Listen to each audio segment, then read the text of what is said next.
going on YouTube? RDAP Dan here, Federal Prison Time Consulting. We have Dr. Mark Goulston with us today. Actually, I meet with Mark every single Wednesday or Thursday, and today is no different, except our topic went a little bit into guilt and shame for what a lot of guys are getting ready to go through into the federal prison system. And it's funny because one of the questions Mark asked me is said, look, you provide a lot of services, and was diving into my head about how do we build more value in myself to feel more confident in actually charging what this might actually be worth to somebody. And I was explaining to Mark one of the reasons why that I have an issue with raising my prices is when I went through this, I felt like nobody understood it. And when I reached out to individuals, white collar consultants, other consultants, immediately when I didn't have the $5, $10, $15, $20,000 that they were asking for, the call was over and I was left with what I felt as guilt and shame. And I started to wonder, what is the major difference between guilt and shame? And I started doing some homework on it. And Mark is an expert. Mark Goulston. Most of you will find this as a very resourceful video. So I'm going to ask Mark a few questions here. And Mark, thank you for agreeing to do this. I know this is off your beaten path a little bit, but you are big into giving back some of the lessons that you've learned through life. So I think you can really share some insight with young men and women and of all ages that might be heading off to the federal prison system. How are you doing this morning? I'm doing great, but I have to say, I don't work with people one-on-one anymore. I was a practicing therapist, a psychiatrist, but I was practicing therapist focusing on suicide prevention and intervention for 30 years. And so I actually took a break from it because I had something called compassion fatigue.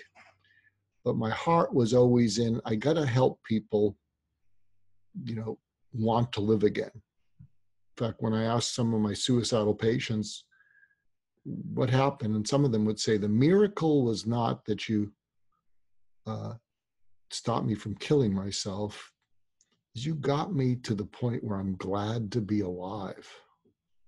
And I think that goes back to people who feel incredibly ashamed and guilty. So let me weigh in on that. And what Dan and I were talking about is, and again, this is my own definition, and you can push back and you can say, oh, it's a bunch of hot air, but if it lands, hopefully it's helpful. So guilt is wrongdoing, shame is wrong being. What does that mean? So guilt means you've done something wrong, and even the court system, you can do something wrong, but if there's not enough evidence, you're not guilty. Even though you did something wrong. So guilt is wrongdoing, and if you're prosecuted successfully or indicted, prosecuted, and you get a sentence, afterwards, you've done your crime, you've done your time, you can put that behind you. Shame is feeling like there's something wrong with you, way beyond what you did. And it makes you feel like you're a bad person. And I gave Dan an example of someone I saw years ago who was very prominent and very successful, but would always sabotage himself just when he was getting close to being mega successful. And what he shared with me is, he says, basically, I don't feel I'm a good person because down deep, I don't care about other people. Down deep, I can ridicule people behind their back, but I have a way of having a public persona where I'm generous, I write checks, but I don't feel I deserve to be successful, or maybe I deserve to make a lot of money because I know how to play the system, but I don't deserve to be happy because I'm a bad person. And so he had a lot of shame. There was actually several people like that.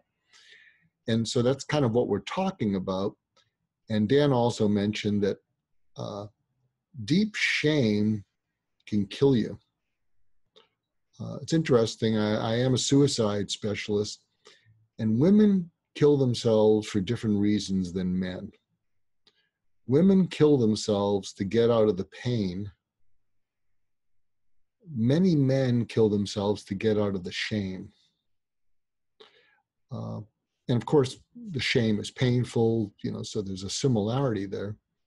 And if you're listening, other parts of shame are feeling utterly foolish, where you say to yourself, as right as I thought I was, or as smart as I thought I was, is as stupid and foolish as I turned out to be.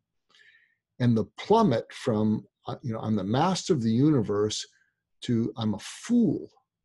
Not only am I a fool, I've just brought shame to my entire family. And if I have an odd last name and I can't have my family hide with a last name like Smith, forever there are people who know them say, are you related to so-and-so? And I brought that on my family. And it's so tough to live with. And I don't think I'll ever be able to live with it. So if you can relate to this and you're listening with bated breath, like, yeah, that's me, Mark, that's me. What do I do?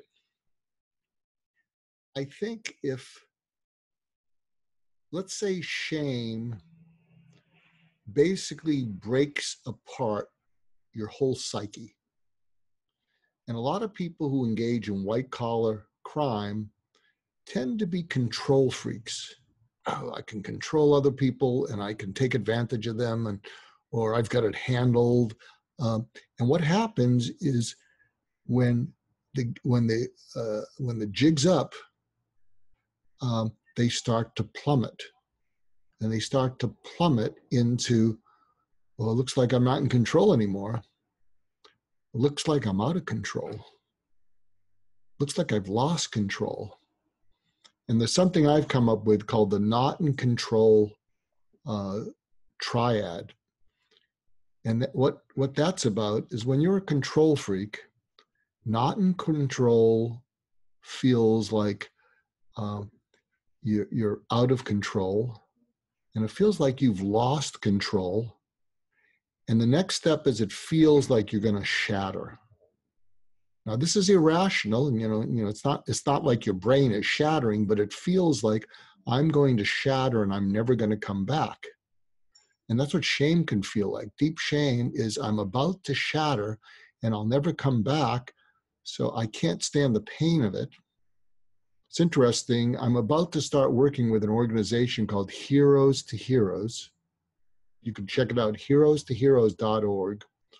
I'm so excited, although I'm sure it's going to just tear my heart up. These are veterans who suffer from moral injury. They've killed people and they can't get it out of their mind. And what happens is Heroes to Heroes takes groups of them to Israel. So you can be a Jew, a Christian, Islamic, and they do spiritual healing, because when you feel the depth of that shame and you're looking down the barrel of a gun because you can't handle it, that's when a lot of these veterans, the ones who are not the 22 who kill themselves every day, that's when you find God. When I've spoken to a number of them, I mean, it's the same scenario. I have a loaded gun and I'm saying, God, give me a reason. And then what happens is they let go of control. They learn how to surrender. I got to come up with a better word than surrender, because people hate that, especially soldiers. But they just let go of it. And when they let go of it, they just start to cry. And that's why many of them say, what kept you alive? My faith.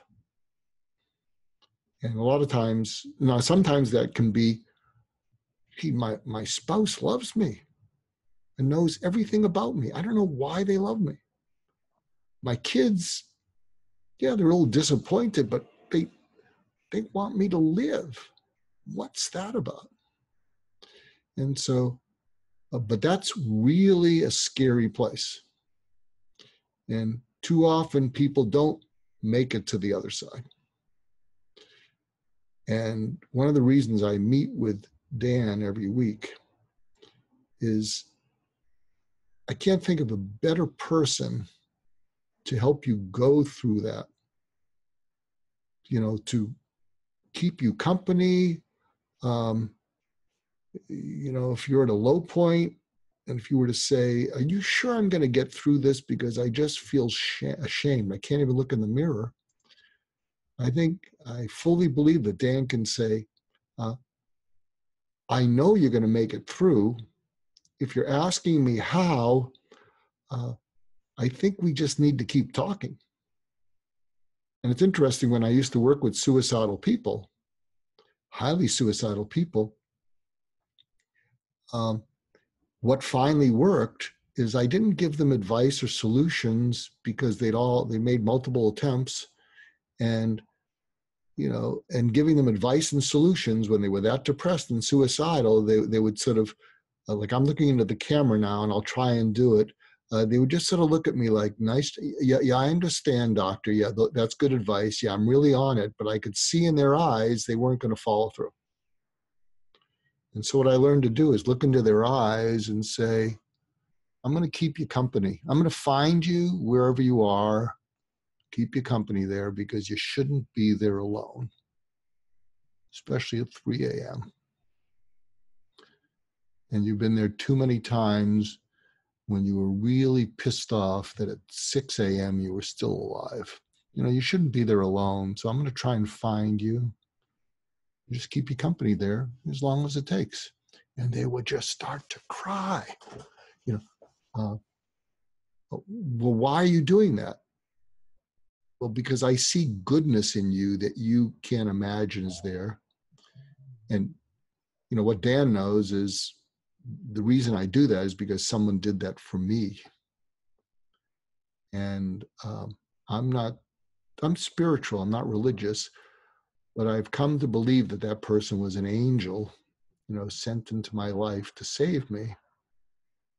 And the good news is when an angel comes into your life, you're different. So I let go of being cynical, skeptical. The bad news, when an angel comes in your life, you got to pay it forward. And it's not guilt. It's you're honoring them. So that's why I love speaking to Dan. Because he might say, whoa, Mark, I'm not that good a person. Save your angel wings for someone else. Well, I see you differently, Dan. This is why I meet with Mark every week for the last, 4 months, I guess. And I'm going to be sharing a lot of that footage with you guys. We've actually recorded every session for my own well-being to go back and look at. And when I first met Mark, it was because he had a podcast called Prison Letters. I was like, oh, here's a guy with a podcast called Prison Letters. He reads letters from inmates about their journeys or struggles or suicidal thoughts, whatever it might be. And I thought to myself, this is a great way for me to expose my business. Mark's got a channel. He's got a lot of followers. Maybe he'll read some of my letters.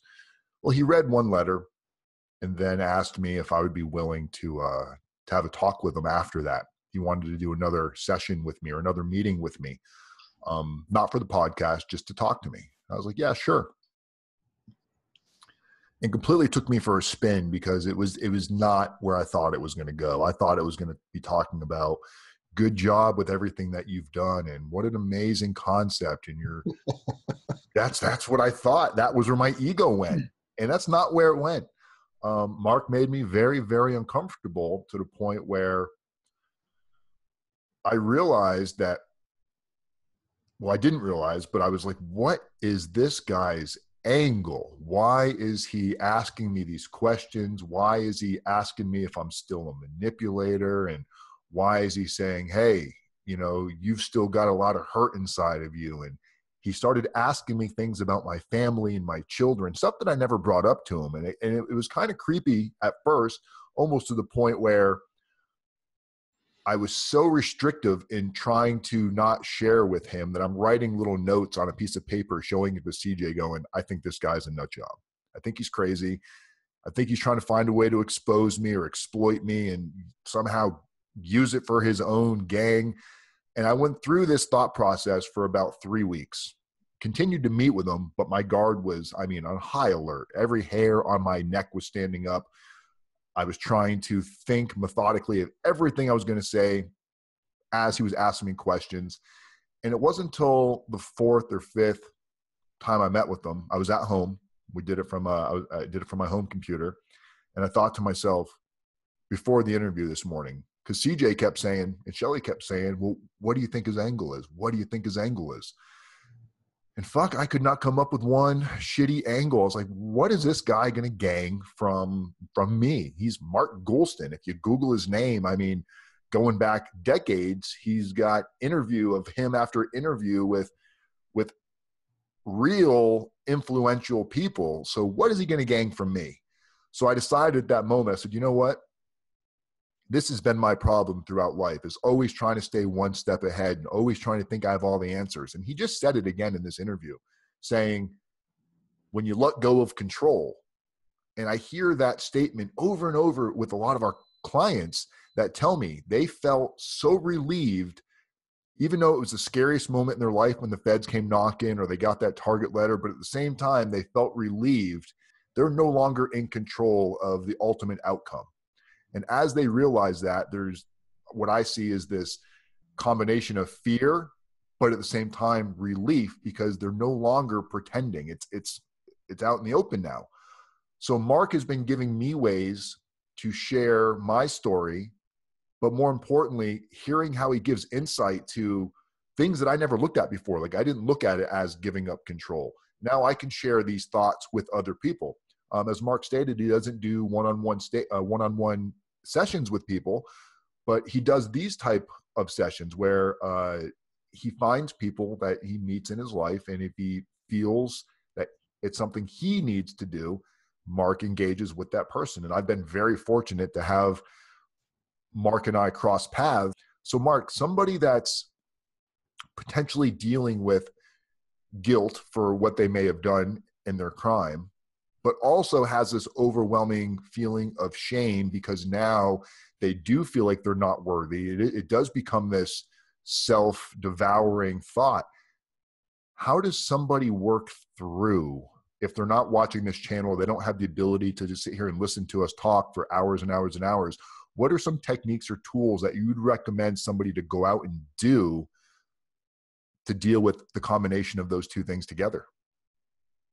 Well, here's a crazy idea because, even though I'm, this is, our relationship is free and my angle is I get to pay it forward.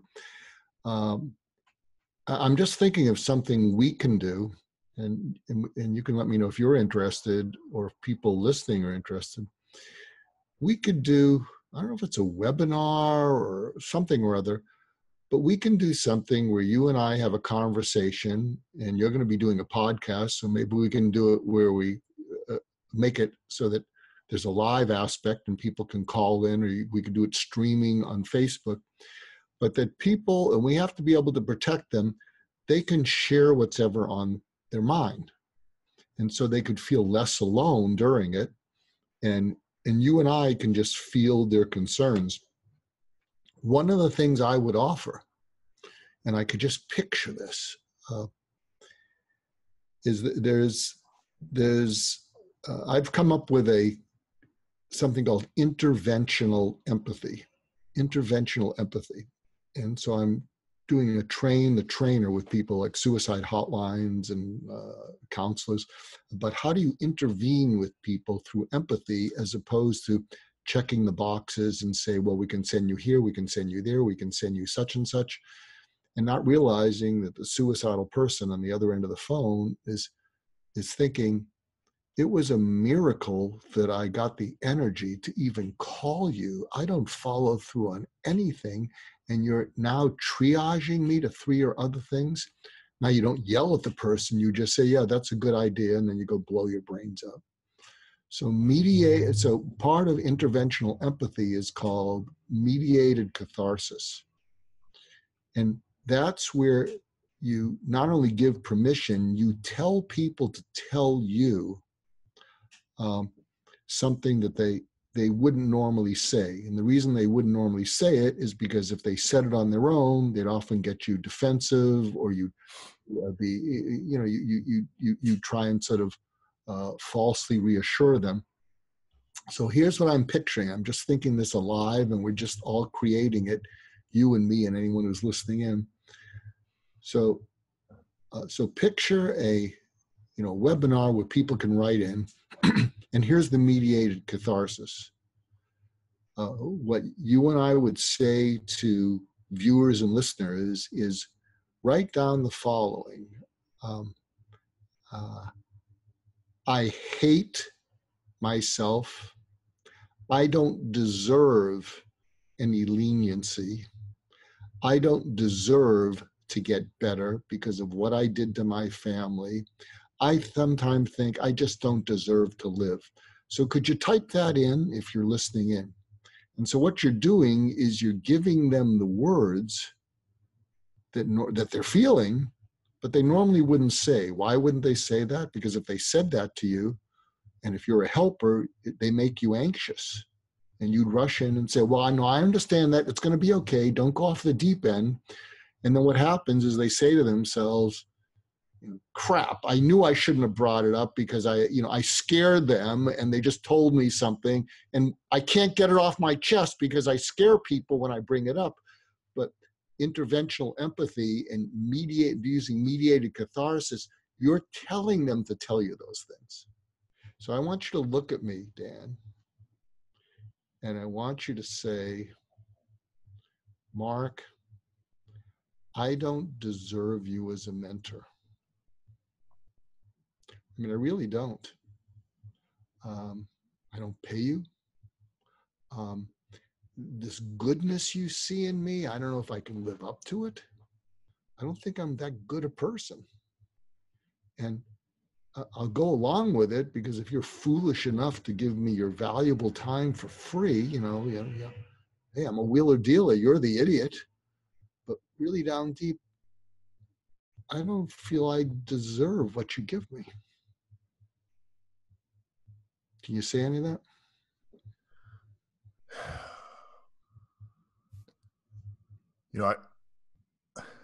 I really don't feel I deserve this. I feel there's so many other people out there that deserve this gift that you've given me way more than myself.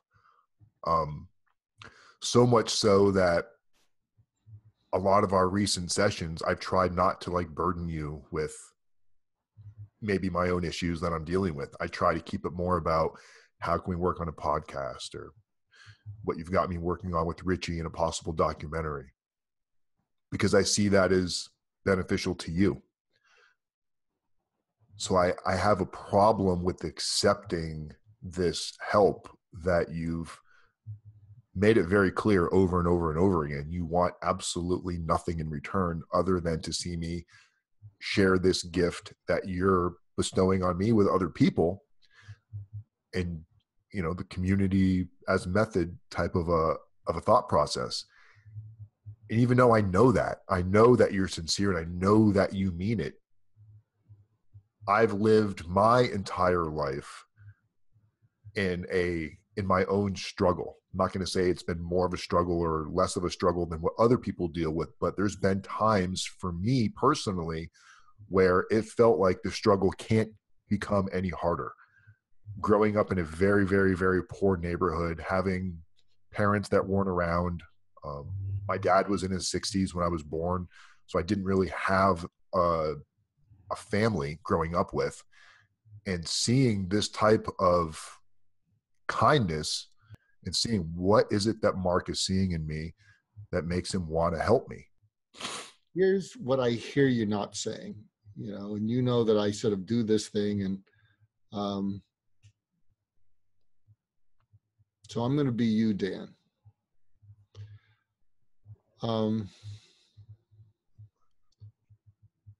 It hurts to have you care about me, Mark. It's kind of like if your leg falls asleep and it's numb, and when it comes back, it's pins and needles. It really hurts, except you know you're going to get better. So imagine, it's not just your leg falling asleep. Imagine that your soul has been dead. and it was deadened by hurt, disregard, dad that's too old. And so what's scary is if your caring is true and you want nothing other than you see something good in me, the hurt, I'm telling you, Mark, the hurt and fear and paranoia and get even with the world of a lifetime, it sort of doesn't make sense to have that. I mean, that was just a way to sort of protect myself, keep other people from finding out who I really am. But it's kind of like that. I mean, if you can imagine your leg is gone to sleep and it's dead, and then the pins and needles, your caring feels that way. And since there's just so much of living my life, not even imagining that anyone in the world could care about me. And so earlier on, I just got even with the world. So if the world's not going to care about me, I'm going to grab something. But this stuff our relationship is what it is, Mark. What I'm most afraid of is that it's possible for me to feel hopeful. I never thought that was in the cards. And it's not scary, it just hurts. I just never thought it was in the cards. So can you relate to any of that? Yeah, I wish you guys could see how sweaty my palms are right now. I've been so hesitant to share the information that you and I have been doing, the videos, the content, the conversation. I haven't really shared much of it at all with people through YouTube and people getting ready to go through this. I'm trying to stay so in control of my image because I know people are looking to me for guidance and advice and answers and techniques. And sure, I can sit here and tell you exactly how to shave time off your prison sentence. I can tell you exactly how to formulate your letters for personal narratives and character reference letters and get you out doing community service and create every possible opportunity, probably better than any other prison consultant out there because of the homework that we've done. But at the same time, I'm trying to create this. I've got it all together. I don't need anybody else's help to solve any of my problems. See, what you sell, and this is the sad state of our world, is you sell confidence. You can have confidence in me because I can answer anything. Because I'm a student of this, I know what you're going to be facing, and you'll be able to say, yeah, boy, he crossed all the T's, dotted all the I's. But see, what I'm seeing in you, and if you're listening, this is Dan's priceless value.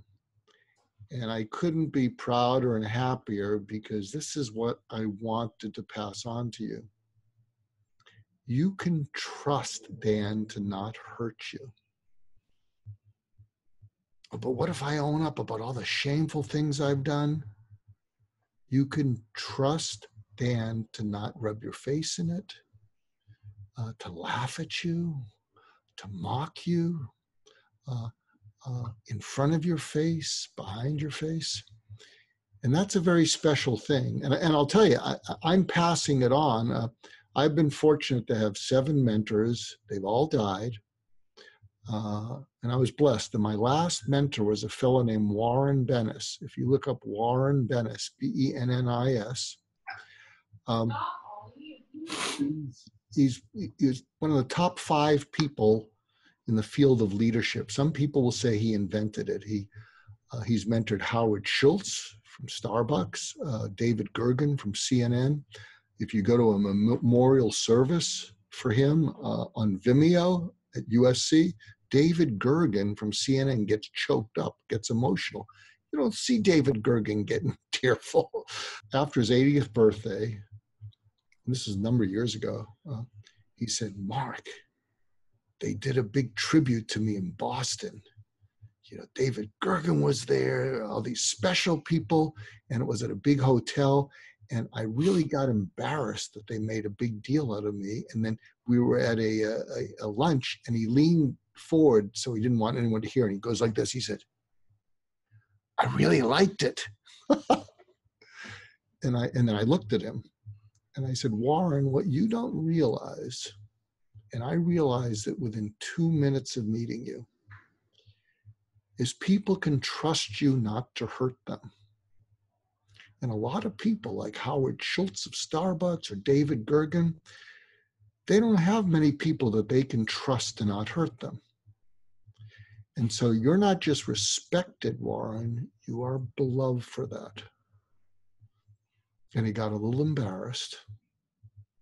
And he looked at me. Oh, I just missed the guy. And he goes like this. He says, Mark, a lot of nice things being said about me these days. That's the third nicest thing that anyone's ever said to me. You can trust me to not hurt them. And I can't remember 1 and 2.